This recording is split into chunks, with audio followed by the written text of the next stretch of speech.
Good morning, everybody. It's Tuesday, July 11th, 5:28 a.m. Central Time. Grain markets are higher. December corn futures up 5 3/4 at 505 1/4. November soybeans up 15 1/4 at 1360 3/4. December Chicago wheat up 13 1/2 at 677. December Kansas City wheat up 14 1/4 at 828 1/2. December spring wheat up 13 1/4 at 870. Mackenzie, we had some crop ratings out yesterday. Why don't we start there? U.S. corn conditions improved last week. The crop was rated 55% good to excellent nationally through Sunday versus 51% last week and 66% on average.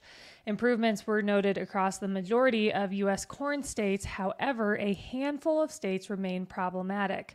States with a rating of 50% good to excellent or worse include Illinois, Missouri, Wisconsin, and Michigan. USDA estimated that 22% of the crop was silking versus 8% last week and 21% on average. Okay, so corn nationally, Mackenzie, is 55%, or I'm sorry, 55% good to excellent. The trade was looking for 53, so this was actually a little bit better than expected. There's been a lot of talk about 2012. Is this 2012? You had some stuff in our email this morning. What was the crop rated this same week in 2012? It was 40%. Okay, so we are 15% better nationally in the good to excellent category than we were at this point in 2012. I think that takes the 2012 comparison off the table.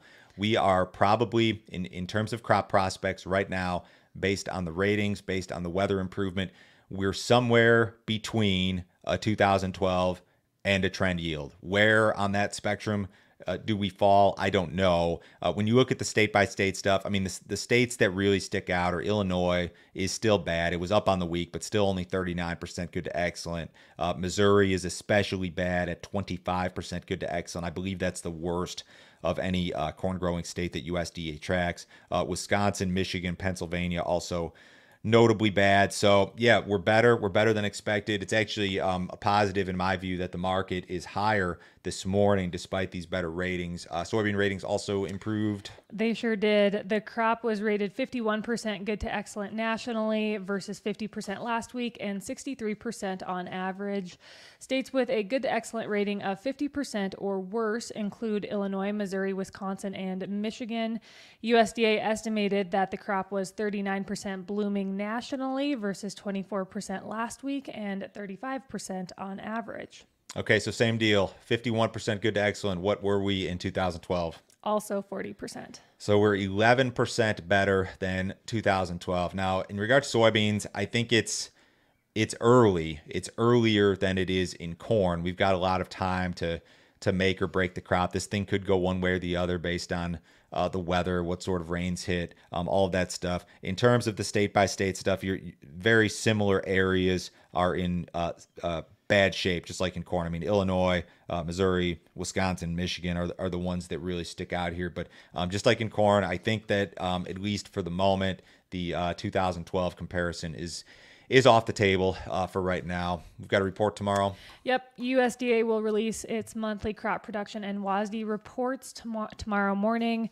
Traders expect reduced U.S. corn and soybean yield estimates tomorrow morning. Traders estimate that the USDA will peg the U.S. corn yield at 176.6 bushels per acre versus 181.5 bushels per acre last month. The soybean yield is expected at 51.4 bushels per acre versus 52 bushels per acre last month. USDA has not cut its corn yield estimate in July since 2012. The soybean yield was cut by a small amount in the July 2019 report and also back in 2012.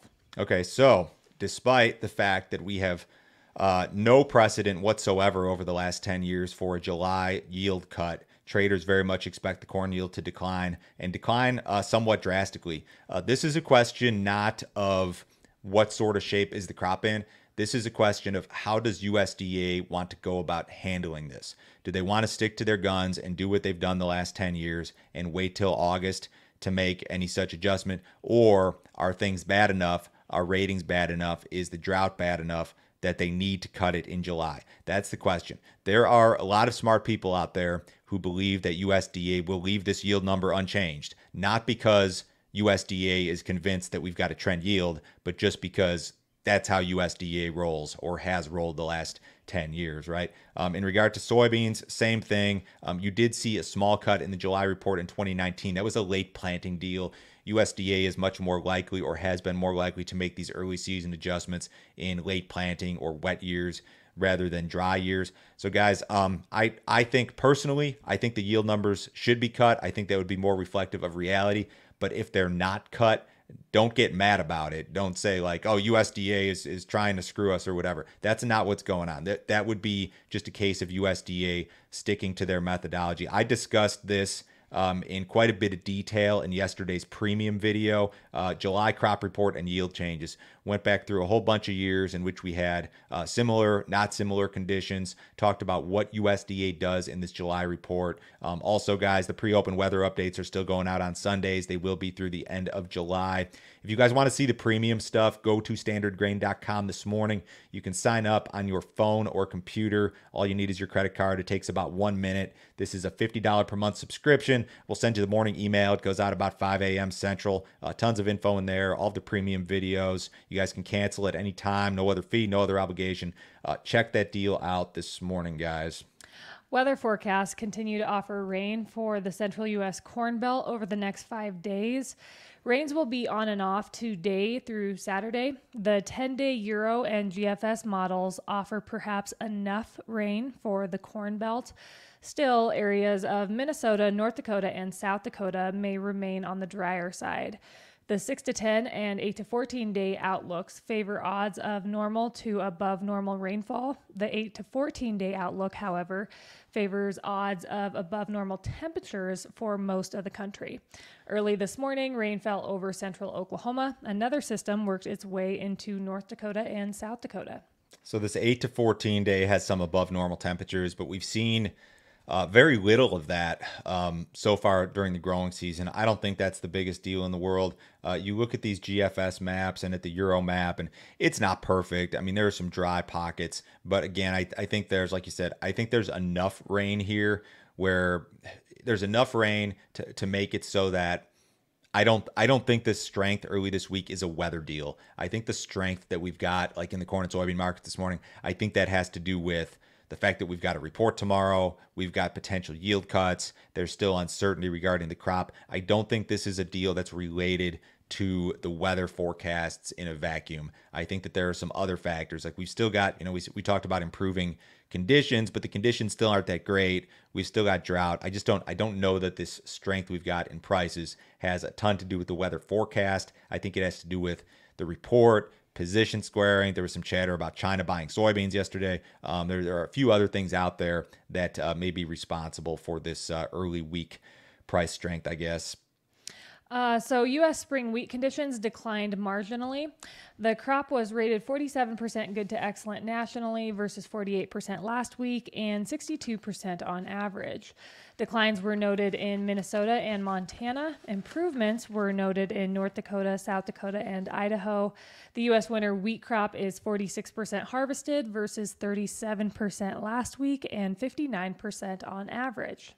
This spring wheat condition number is not especially good. 47% good to excellent, off one on the week, 15% below average.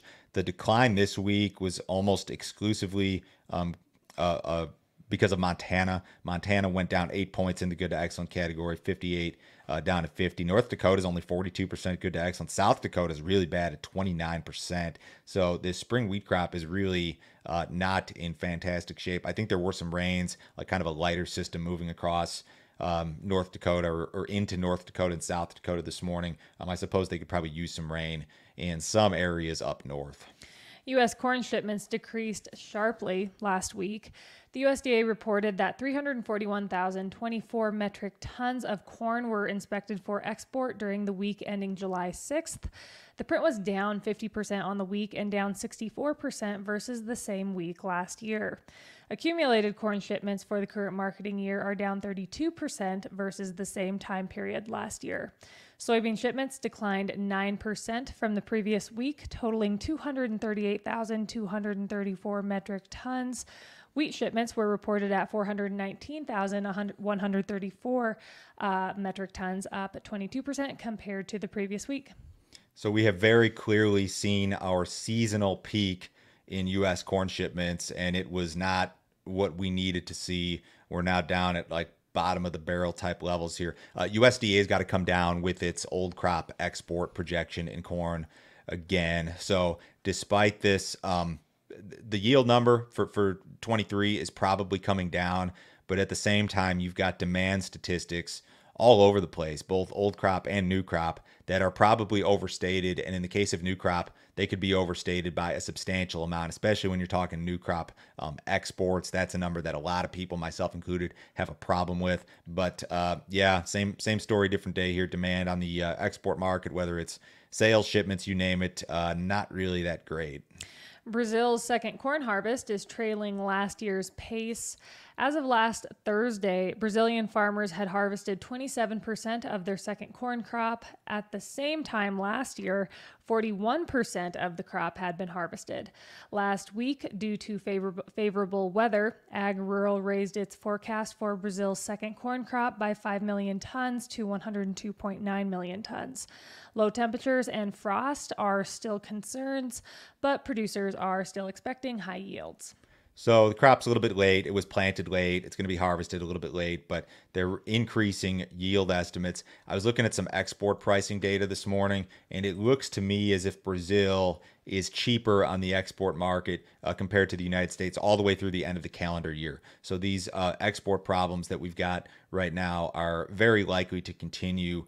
Cattle futures were a little bit higher yesterday. They sure were. Feeder cattle futures closed an average of 65 cents higher. Live cattle futures closed an average of 40 cents higher. Box beef values continue to decline seasonally. However, they are still a record high for this time of year. Choice ended the day at $313.79. That was down $3.11.